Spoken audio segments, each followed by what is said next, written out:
Hi guys, how you doing?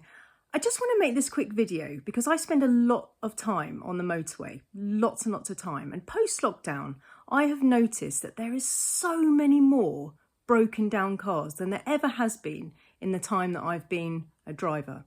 I'm 43 years old this year, I think, and I lose count. And I've never noticed so many broken down cars. There's so many of them.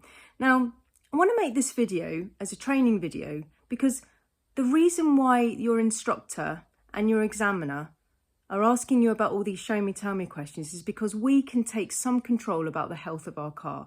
Now, obviously, I understand that cars are going to break and all those things are going to happen, but we don't want to break down on a motorway for very, very simple things like running out of oil.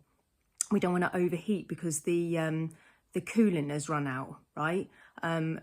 We don't want to not have any windscreen wiper fluid because that's really dangerous, right? Because if it's been wet recently and then the truck in front of you is putting up sort of wet, muddy water and then you spread it and you've got no water, extremely dangerous, yeah, really, really dangerous.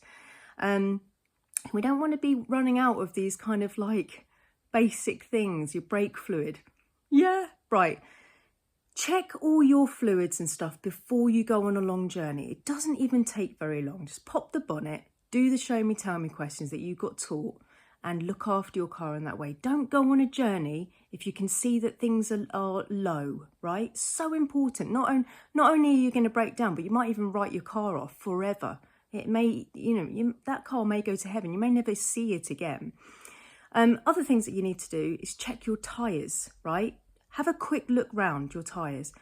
Long time ago when I was at university, when we were driving to the Rocky Horror Picture Show, the car in front of us, his wheel exploded and he span and then crashed the barrier. Everyone was fine, apart from him being very shocked. But check your tyres before you go out. No nails, cuts, bulges. Make sure there's enough tread on them. It's extremely dangerous. If your wheel is being heated up over a long period of time and then there's any cause for explosion, like any weakness there, you need to look after yourself, guys. This is very, very, very dangerous stuff, right?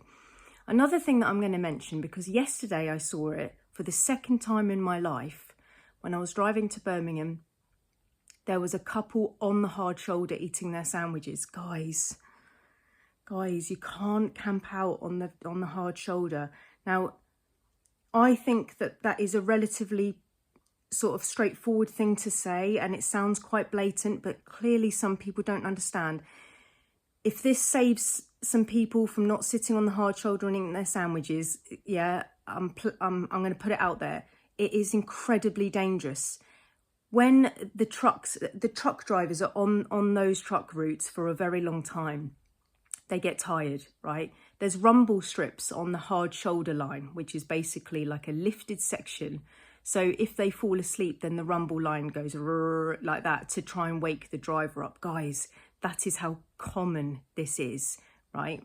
People swerve, people are probably looking at their phone. I had somebody looking at their phone relatively recently on a motorway. I was going past them in the middle lane and they swerved right over. And as I looked over them to sort of be like, what are you doing? He was just looking down at his phone. Your life expectancy is quite low on this hard shoulder. Please, guys, if your car breaks down and it's torrential rain, you need to get out of your car anyway. You need to go behind a crash barrier if it's there. All right, please look after yourself, guys. I'm a driving instructor. I want to look after all of you, right? Other things post sort of lockdowns that I've noticed is pedestrians just sort of walk out these days. Now, I do understand that the highway code has changed, but they walk out everywhere, right? It is noticeably different. And the other thing that is noticeably different, I've noticed as a driving instructor, is that people just open their doors when they're trying to get out of their car. They park their car, just open the door and get out. Now, the highway code has changed in that respect as well, but I don't think people know. The highway code suggests that we should do the Dutch reach, which is basically when you use your furthest away hand to open the door, so it turns you to look at your blind spot. It isn't the law to do that, but it's down in that you should do that in the highway code, right? So if you open the door and you hit a cyclist, or you open the door and there's an overtaking vehicle, then you're,